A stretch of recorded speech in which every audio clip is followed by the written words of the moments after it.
안녕하십니까. 이슈이다 8월 23일 순서 시작하겠습니다. 대통령에게 희망을 걸고 있는 것은 단순히 중산층과 민주당 정권 하에서 신음하는 보통 미국민뿐만은 아닙니다. 수많은 건전한 기업가들, 보수적 기독교 정신으로 부장한 이들이 대통령의 신념에 따른 미국의 도덕적 개혁, 세계 질서, 고착화 기술 독점으로 세계부를 모두 끌어모으고자 하는 일말의 무리들을 분쇄시켜야 한다는 데 공감하고 있는데요. 오늘 그런 건전한 억만장자 한 분이 무려 16억 달러, 한국 돈으로 2조 1천억 원의 후원금을 대통령을 위한 비영리 정치기부단체 마블 프리덤에 전달했다는 기쁜 소식입니다. 16억 달러를 기부한 억만장자는 바르세이드라는 이름의 기업가인데요. 세간에 전혀 알려지지 않은 건실한 기업가입니다. 미국은 정말 어마어마한 억만장자 기부가 여기저기 수도 없이 숨어있는 나라이기도 한데요.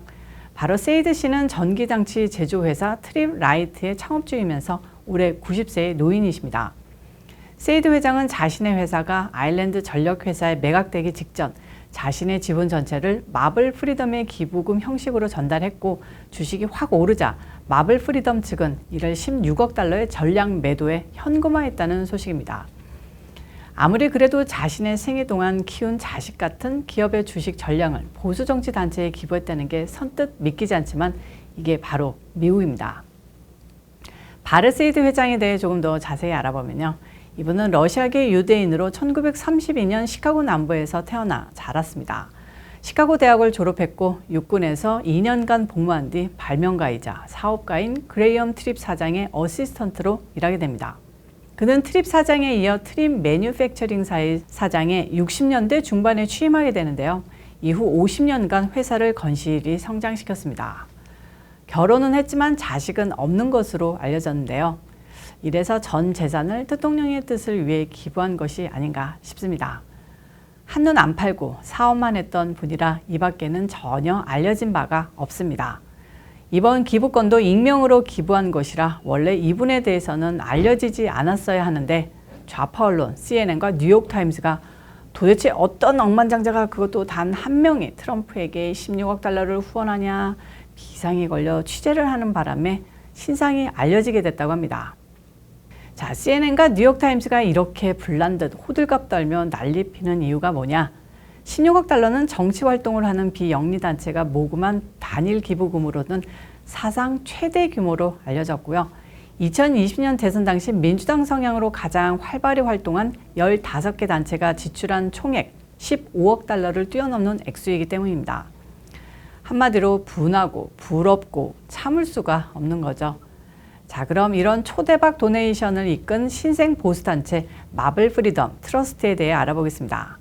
이 비영리단체를 지난 2020년 5월 창립해 이끄는 대표는 레너드 레오 변호사인데요. 보수 법률단체인 연방주의자 협회 부회장 출신으로 대통령의 재임 시절 그에게 대법관 후보자 명단을 자문한 것으로 알려져 유명세를 탄 바 있습니다. 한마디로 대통령이 그 누구보다 믿고 맡기는 변호사라는 소린데요. 이번 천문학적인 정치 작업은 기존 대통령이 모금해 놓은 자금과 함께 11월 중간선거부터 2024년 대선까지 아주 유용하게 사용될 것으로 보입니다. 좌파 언론들은 마블 프리덤이 표면적으로는 미국 독립선언서와 헌법에서 명시하는 가치와 이상과 일치하는 인간의 자유 존속 확장을 활동 목표로 내걸었지만 실제로는 정치 활동에 집중하고 있다며 의혹의 정치 모금 단체, 수상한 조직, 검은 돈 운운하며 공격을 가하고 있는데요. 아니, 오바마, 힐러리 그 인간들에게 후원 들어간 수많은 그림자 정치 후원 단체부터 한번 다 까서 보는 게 먼저 아니겠습니까? 아무튼 바르세이드 회장님 만수무강하시고 대통령 재임되시면 꼭 백악관 들어가서 맛난 음식도 대접받으시길 빕니다.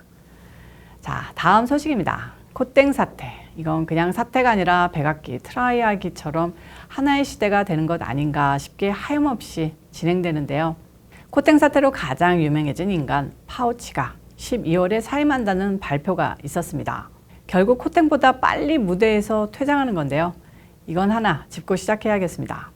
대통령이 미국의 보건수장으로 앉혀놨던 이 인간은 처음 코땡 사태 터질 때 마스크 예방효과 한 개도 없다 이렇게 땅땅 못 박아나 미국의 폭발적인 감염자 확대 사태에 절대적인 책임을 갖고 있고요. 감염된 노인들을 노인시설에 격리시키고 비슷한 예의 혼란을 가중시키며 사망자를 폭발적으로 증가시킨 책임으로부터 자유롭지 못합니다. 특통에게 은혜 입고 바이든 오자마자 바이든 만세 부르면서 코땡 사태의 모든 책임을 트럼프 행정부에게 떠넘긴 이 사람. 의료인이면서도 너무나도 비열하고 정치적인 이 사람. 제발 12월 4일만 이후에는 절대 다시 나타나지 않길 바랍니다. 그리고 12월이 뭡니까? 당장 사임에도 아무도 말리지 않는데 말이죠. 소식 보면요. 앤서니 파우치 국립 알레르기 전염병 연구소 소장이 22일 연내 사임 의사를 밝혔습니다.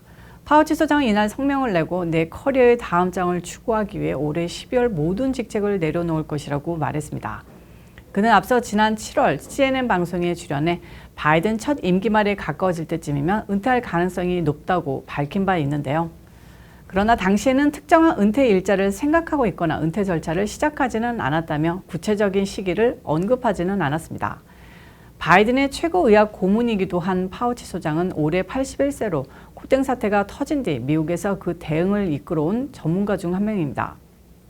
백악관 대응팀의 일원으로서 대통령에게 대처 방안을 조언하고 백신 치료제의 개발도 관장이었습니다. 그는 1984년부터 38년간 NIAID 소장을 역임하며 로널드 레이건 전 대통령부터 모두 7명의 대통령을 보좌했는데요. 후천성 면역 결핍증, 에이즈 위기, 에볼라 바이러스, 지카 바이러스, 탄저병 공포 사태 등에 대한 대처도 이끌었다고 합니다. 그는 나는 NIAID 소장으로 배운 것을 과학과 공중보건 발전에 사용하고 앞으로 전 세계가 미래 전염병 위협에 직면해 대응하는 데 도움이 되도록 과학 지도자들을 멘토링하는 데 사용하고 싶다고 말했는데요. 참아주시면 감사하겠습니다. 한편 조 바이든은 파우치 소장의 사임 발표에 대해 성명을 내고 그를 개인적으로 만났든지 그렇지 않았든지 간에 그는 모든 미국민의 삶에 감동을 줬다. 그의 봉사에 깊은 감사를 드린다.